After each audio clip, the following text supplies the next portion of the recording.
Apa kata Nabi sallallahu alaihi wasallam? Ya. Tuba liman wajada fi sahifati istighfaran katsiran. Sungguh beruntung orang yang mendapati dalam catatan amalnya banyak istighfar. Maka Anda seringlah dalam perjalanan Anda, dalam keseharian Anda bilang astaghfirullah wa atubu ilaih. Astaghfirullah wa atubu ilaih. Ya. Mudah atau tidak mudah? Anda sambil naik motor, naik mobil, astaghfirullah wa atubu ilaih. Astaghfirullah wa atubu ilaih. Sambil berjalan, sambil ngantri, astaghfirullah wa atubu ilaih. Ibadah yang ringan, pahalanya besar. Ringan di lisan. Astaghfirullah wa atubu ilaih. Astaghfirullah wa atubu ilaih. Ya. Cuma memang kita orang Indonesia ini agak malu-malu kalau beristighfar dengan suara yang didengar.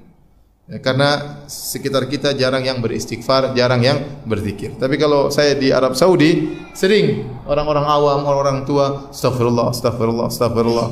Dalam lift, astaghfirullah, astaghfirullah, la ilaha illallah.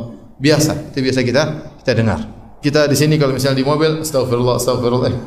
Kamu ada dosa apa hari ini banyak istighfar? Orang curiga sama kita. Sejak kapan bertobat? Sudah hijrah ya. Kenapa? Karena suasana tidak mendukung. Jadi kalau syekh-syekh datang misalnya di Indonesia saya temani, lihat kerjaan mereka istighfar. Istighfar, astaghfirullah, berzikir. Nanti mereka ngobrol lagi, mereka beristighfar lagi. Kalau saya tanya mereka jawab, setelah itu mereka berzikir lagi. Sudah hal biasa, subhanallah.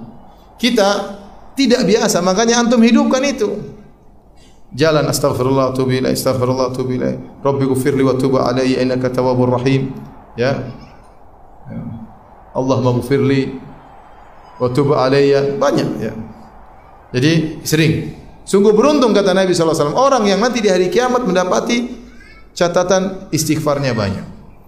Kenapa hadirin? Allah mencintai ibadah ini. Karena kalau Anda melakukan ibadah ini, Anda benar-benar tunduk di hadapan Allah. Anda mengakui kehinaan diri Anda. Anda mengakui Anda tidak mampu terhindar dari dosa ini.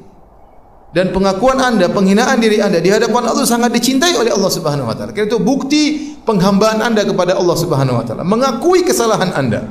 Ini ibadah sangat dicintai oleh Allah Subhanahu wa taala.